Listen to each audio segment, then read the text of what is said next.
Hello students, welcome to the Math channel. So this question is from JEE Mains 2024. So let's see क्या कह रहा है question. Let Z be a non-zero complex number such that Z bar whole square plus mod Z is 0.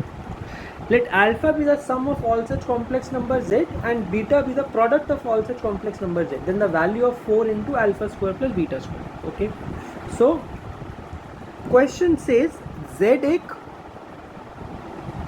Non zero complex number है. इस question को देख के pause करो, सॉल्यूशन करो and then proceed to watch the solution. z is a non zero complex number.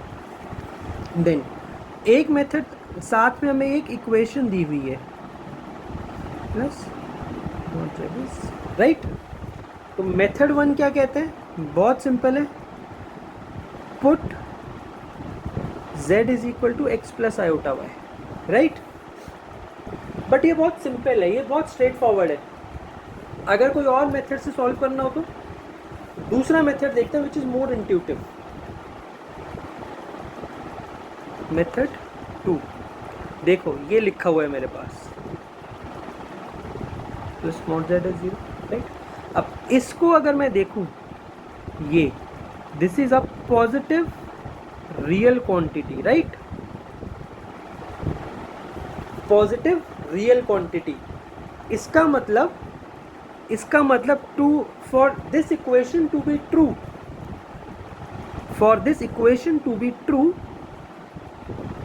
z bar whole square has to be a negative real quantity. Right. Mod z bar whole square has to be a negative real quantity. अब देखो साथ में थोड़ा सा rotation का जो हमने concept पढ़ा है वो क्या कहता है कि अगर argument of a complex number is theta, if argument of z is theta, then argument of z square is 2 theta. Right. यहाँ तक बात क्लियर है. तो अब ये नेगेटिव रियल क्वांटिटी है. इसका मतलब argument of mod z square is equal to 0 और नॉट और 0 भी नहीं होगा, सिर्फ और सिर्फ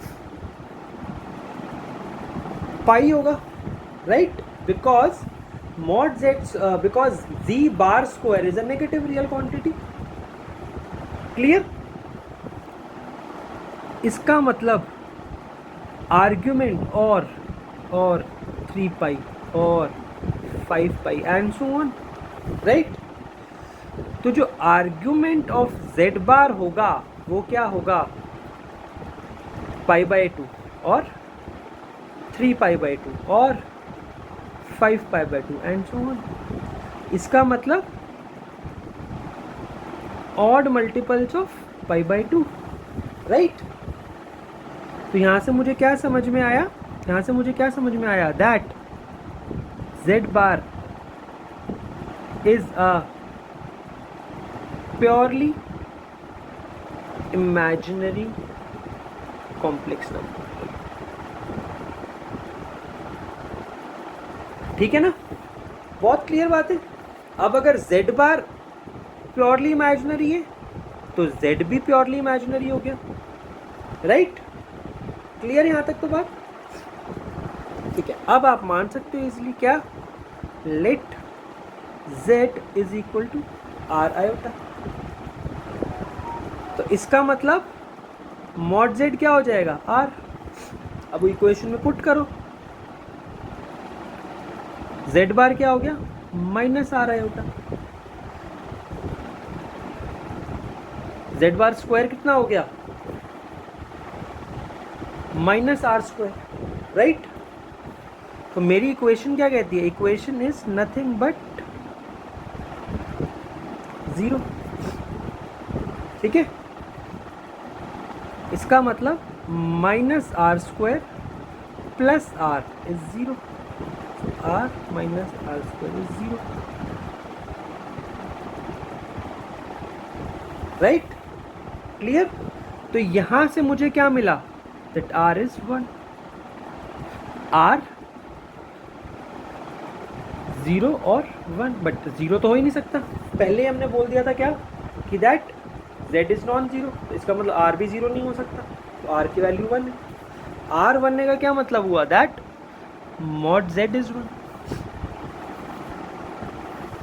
तो यानी कि अगर mod z इक्वल टू 1 का लोकस देखो तो क्या होता है, एक सर्कल होता है, ये 1 और ये -1, और साथ में z प्योरली इमेजिनरी भी है, तो सिर्फ क्या मुझे 2 पॉइंट्स दिख रहे हैं, एक तो ये और एक ये, राइट। यानी कि z की कितनी वैल्यूज होंगी, आयोटा और minus iota.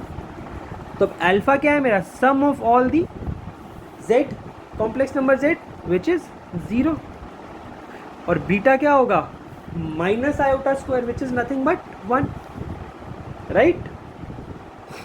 So this is iota into minus iota and this is iota plus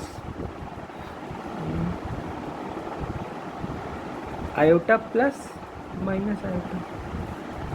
तो इसका मतलब alpha square plus beta square की वैल्यू 1 हो गई, 4 times of alpha square plus beta square की वैल्यू 4 हो गई, करेक्ट।